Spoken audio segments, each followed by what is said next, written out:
Without further ado, I am pleased to introduce our first panelist, and we will begin this afternoon with purpose.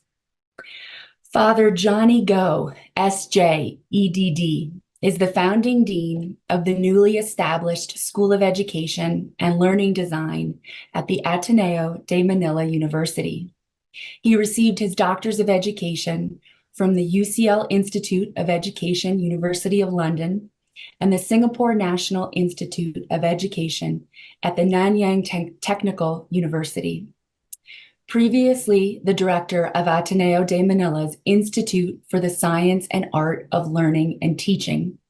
Father Go also headed a Jesuit K-12 school in Metro Manila, Xavier School, serving as its president, as well as executive director of Jesuit Communications Foundation.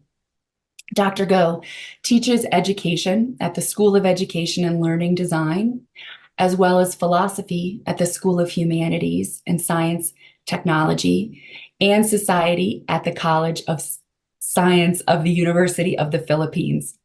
He has years of experience offering professional development courses for teachers and educational leaders all over the world. Dr. Go is the author of several books in education and spirituality, among them his well-known book on Ignatian Pedagogy, Learning by Refraction, a Practitioner's Guide to 21st Century Ignatian Pedagogy. It has been translated into 6 languages, with 4 additional editions in production, and has been a big part of our learning in the JSN. The public release of ChatGPT in November 2022 has been but the latest development of a process that began with the invention of the World Wide Web in 1989, namely how digital and mobile technology is changing the way we live and work, as well as the way we think and learn. As Dr. Go has said, the emergence of Gen AI technology is an in-your-face challenge to us as educators to do some real soul searching about what it means today to think and learn, as well as what it means to be an educator in an AI-rich world. Has the time finally come to repurpose education? Do we need to redefine our roles as Ignatian educators? Does Ignatian pedagogy remain a relevant and helpful guide for today's mission of Jesuit education? His presentation this afternoon is entitled The Unique Gift of Ignatian Pedagogy, Transformation in an AI World. Dr. Go, thank you for kicking us off this afternoon. Thank you, Christine, and good morning to everyone. What a privilege to be able to share some time with you. It's morning in Manila, so good morning from Manila. But it's great to have been given this opportunity to share some thoughts with you about Ignatian pedagogy in this age of AI.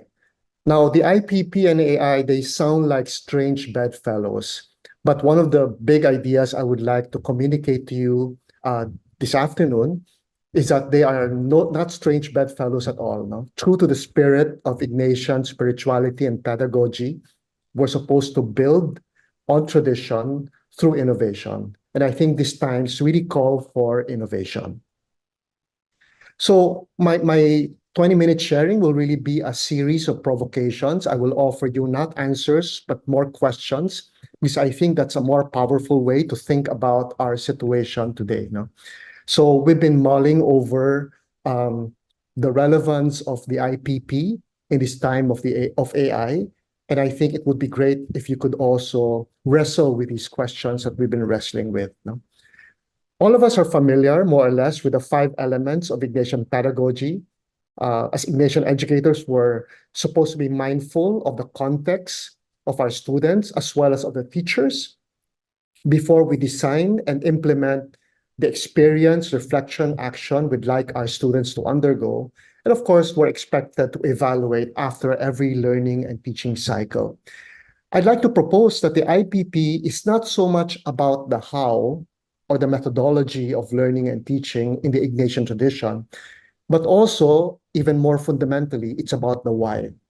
It reminds us of the purpose of Jesuit education. When I first started wrestling with Ignatian Pedagogy, I was a newly appointed president of the K-12 school in Metro Manila.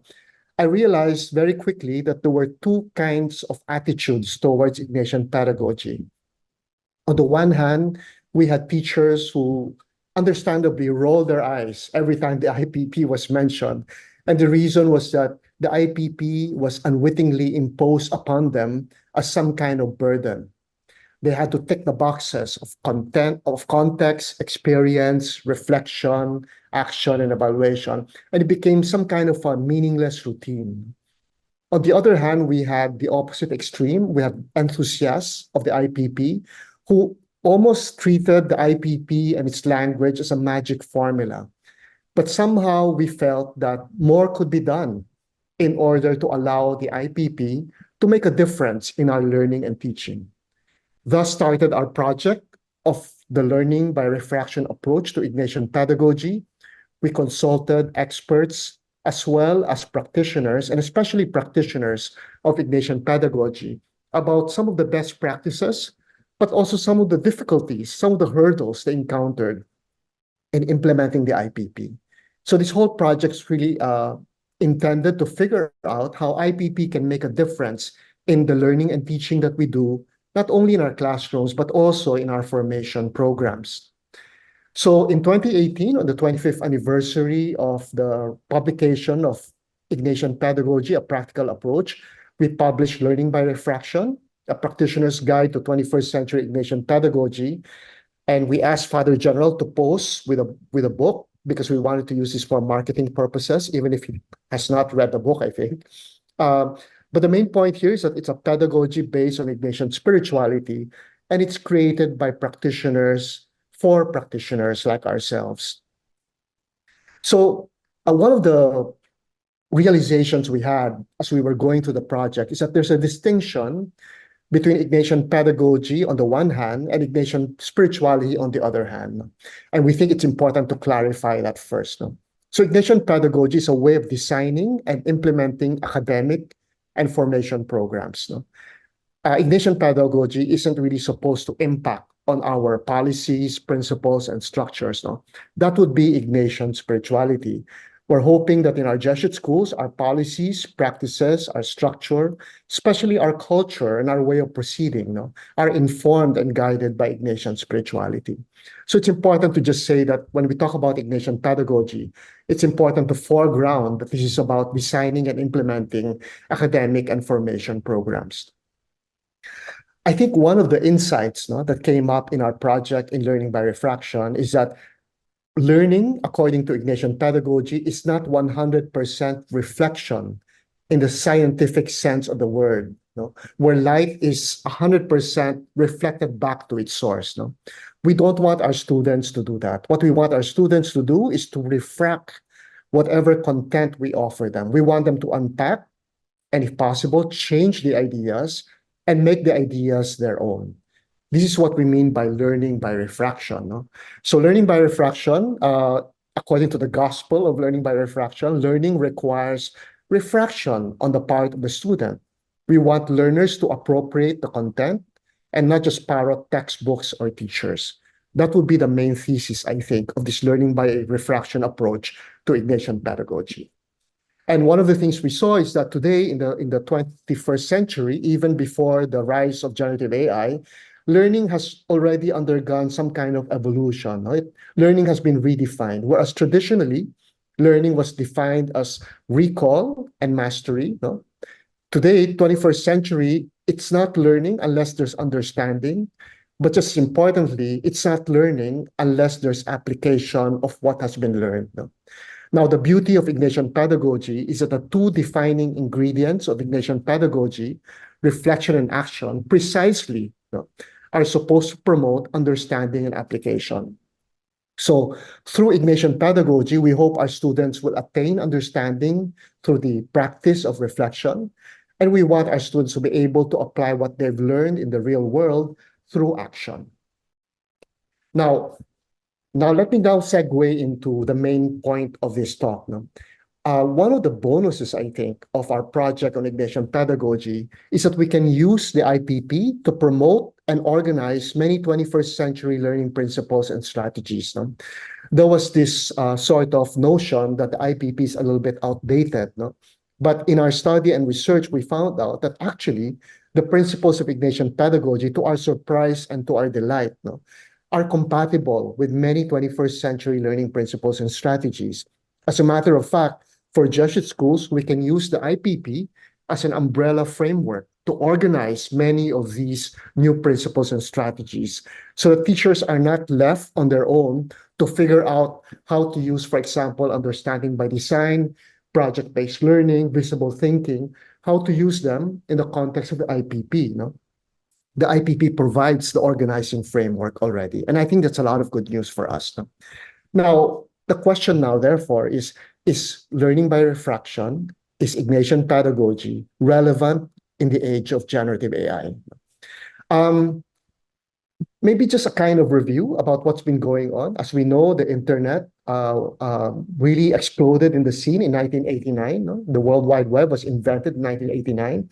And social media really exploded also in the scene in 2004 with the mainstreaming of Facebook. I will not ask you if you're familiar with 6 Degrees, Friendster, or MySpace, because that will reveal our ages. No? And as Christine mentioned earlier, in November 2022, there was the public release of ChatGPT, and suddenly generative AI was upon us. No? One of the things that I found quite disturbing was an insight from Nicholas Carr, who wrote the book The Shallows, subtitled What the Internet is Doing to Our Brain, which he published early on when social media came about. No? He says that in a way, there's been a kind of reverse evolution that humanity is going through. No? Whereas when it comes to agriculture, what happened before was humans were hunters and gatherers of food in the forest. And eventually, with the invention of agriculture, we became cultivators of food. No? The reverse seems to be going on as far as knowledge and education are concerned. No? From being cultivators of personal knowledge, when we had the luxury of time to mull over ideas, to reflect on them, to wrestle with them, to break them apart and put them together again in order to develop our own personal knowledge. These days, because of all the information available to everyone, each one with uneven quality, because of all the distractions that we are exposed to, we are now turning into hunters and gatherers of information in a digital forest. So even just with social media, there's already a lot that I think Ignatian pedagogy can promote, no, as far as reflection is concerned. This is exactly the gift of reflection in Ignatian pedagogy, to be able to resist the temptation of yielding to all these distractions around us, no, and to actually press the pause button and do some reflection, no, about ideas, about the content that we are getting, not only in the classroom, but also on the internet. Now, so because of this, students literally could not be left to their own devices. More than ever with social media, with this penchant for shallow thinking and skimming on, I think Ignatian educators more than ever play a crucial role. We're here to guide them, to help them process what they see on the internet. Now, what about generative AI? The rise of generative AI is but a continuation of a trajectory that we have found ourselves these last 35 years. No? So 2022, we had ChatGPT. 2024, Bard has been upgraded to Gemini, no? And it's now available to Google users. The way digital and mobile technology has been transforming the way we live and work. No? I think that's something that we all can see and we've all experienced in our own lives. No? But in particular, digital and mobile technology has also been transforming the way we think, the way we learn, and the way we believe. And this is exactly what Jesuit education is all about. We're in the business of thinking, learning, and believing. So I think it's important for us to engage in conversations about the impact of generative AI and how it's transforming the way not only our students, but also we ourselves as educators are thinking, learning, and believing. So let me share with you a few ideas. So first of all, just to remind myself, because I'm no expert in AI or generative AI, I just like to clarify what I understand by generative AI. I'm sure there are experts here in the room, but this is my understanding of generative AI. The generative AI is a technology that learns patterns from information fed to it. So if we feed it text, images, audio, it learns through reinforcement from the user. So the machines are really getting smarter through our interaction with the machines. No? They are constantly learning. So much so that today data are being sold to these companies as training data, no? So that these companies can use this data to feed into the technology so that their technology will become better. No? Now, the wonderful thing about generative AI is that it's able to create content using language that resembles it. No? Uh, but this is an important point, no? That the technology, appearances to the contrary notwithstanding, mimics only human language and not human thought, at least as far as we know, and at least as far as of the last time we checked. No? We don't know the technology is changing very fast. No? Now, there are unintended consequences not only of social media, but also generative AI that I think we Ignatian educators should grapple with. No? And as a result of this, whenever we're asked about what kind of disposition Ignatian educators should assume towards generative AI and this new and all these emerging technologies, we always say maybe a disposition of measured enthusiasm. It's important to be enthusiastic, to be optimistic about the benefits of AI, but at the same time, we have to be measured in our approach, no? So that we are mindful of the risks and consequences. So the question really is, what do we teach in our classrooms? No? And I hope we're not still teaching content. And the reason is something to do with what Ezra Klein, this New York Times columnist, calls the matrix theory of knowledge. I think by default, because of the technology, a lot of us subscribe to the matrix theory of knowledge. Remember in Matrix, the protagonist Neo learned and mastered Kung Fu not by hours of practice, not by hard work, but simply by downloading the chip on Kung Fu. No? So some of us, many of us, I think, have this default conception of knowledge as a process that involves only downloading knowledge and skills as fast and as efficiently as we can. So the value here is maximum productivity, but minimum user effort. We want to learn as much as we can, as fast as we can, with the least amount of effort. No? But the problem is this, no? Education today, more than ever, cannot be about the product of education. It has to be about the process. In short, especially in the age of generative AI, I'd like to propose to you that knowledge, facts, and concepts are not as important as the process of learning how to know, the process of learning, the process of thinking. I think one of the big challenges for Ignatian educators today is to sort of shift away from the product of education towards the process of education. At the same time, because generative AI can create and supply content better and faster than all of us, no? We also need to shift from content to competence. What are the competences we want our students to attain, to acquire, no? Through our classes, to our academic and formation programs. No? Remember, 21st century learning is about understanding and application. So we want our students to have the competence to understand on their own even, and to apply what they have learned. No? And at the same time, the third shift is for them to shift from productivity and performance to learning. No? So we Ignatian educators, sometimes we sort of yield to the temptation of valuing or putting a lot of premium on productivity and performance. No? Learn as much as you can, as fast as you can, as well as you can. But sometimes what happens, especially with all this technology, is that we do this at the expense of learning. No? So I think so as a summary, I'd like to say that the product of education, content, productivity, and performance today are not as crucial or important as the process of education. No? Competence is more important than content. Learning is more important, productivity and performance. Of course, all of these are valuable. No? But if push comes to shove, it's important for us to know which one we should value more. And we propose that process is more crucial than product because, as you know today, because of Google and especially because of ChatGPT and Gemini, today content is cheap. Even if the content that ChatGPT spews out is very uneven in terms of quality, it is so easy, it is so accessible today, So content is cheap, but process is precious. If our students have mastered the process of knowing, thinking, and learning, whatever content they get from whatever source, even if the quality is uneven, they will do well because they know how to evaluate, they know how to process the content that they get. So no longer relevant in the age of AI. Teaching cannot primarily be supplying content. I think all of us know this already. Learning cannot be primarily knowing content. That's why there are all these concerns about assessments today. If we're just going to ask our students to give us content, we never know where they will get it.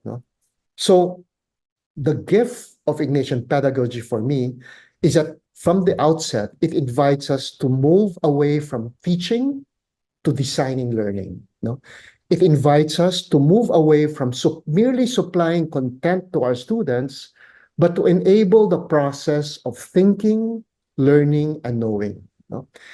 It invites us to resist the temptation to outsource the process of learning and thinking. One of the big ideas today about generative AI is that depending on how we use generative AI, we determine who is actually doing the thinking and learning. If we use generative AI in a particular way, it's the machine that's learning and thinking, and we're not doing the thinking and learning. We're just getting the product of that process.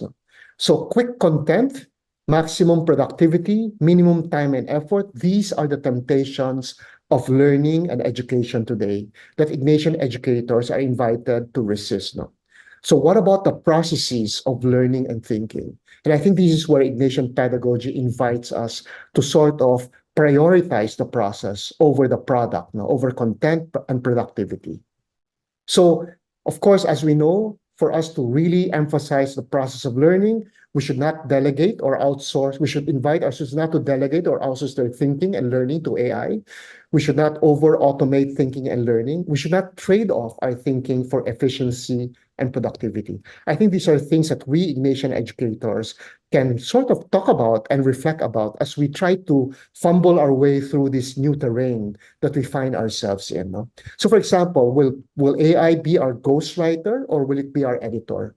If we treat AI as our ghostwriter, if we make it go through the process of writing with all the processes involved that make us learn how to write, then we lose out on the opportunity of writing. But we can use AI as our editor, to help us improve our writing, to critique what we've written. So it depends on how we design our classes. Will AI be our proxy for thinking and learning, or are we going to teach? Are we going to teach our students to use AI so that it will serve as their assistant and tutor in thinking and learning?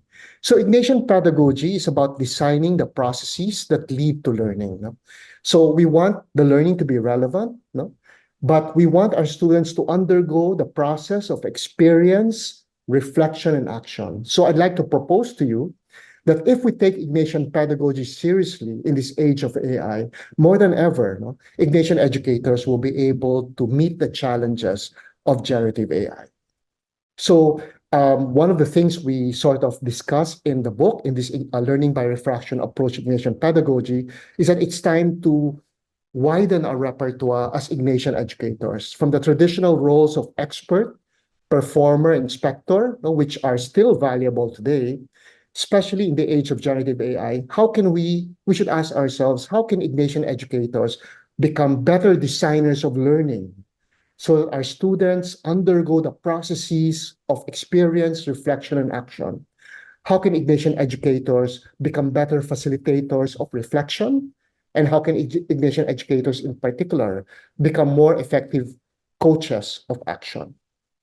So, So I just want to say that I think at the end of the day, it's an invitation to all of us. The rise of generative AI is an invitation to all of us to continuous reflection and conversations about overarching questions in education, knowing, and being human. The purposes of education, for example, no?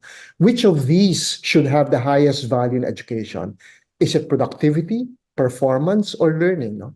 So should we emphasize quantity in the output? Because, for example, generative AI saves a lot of time, no? But is that the highest premium, no? Is it the quality of the output, no?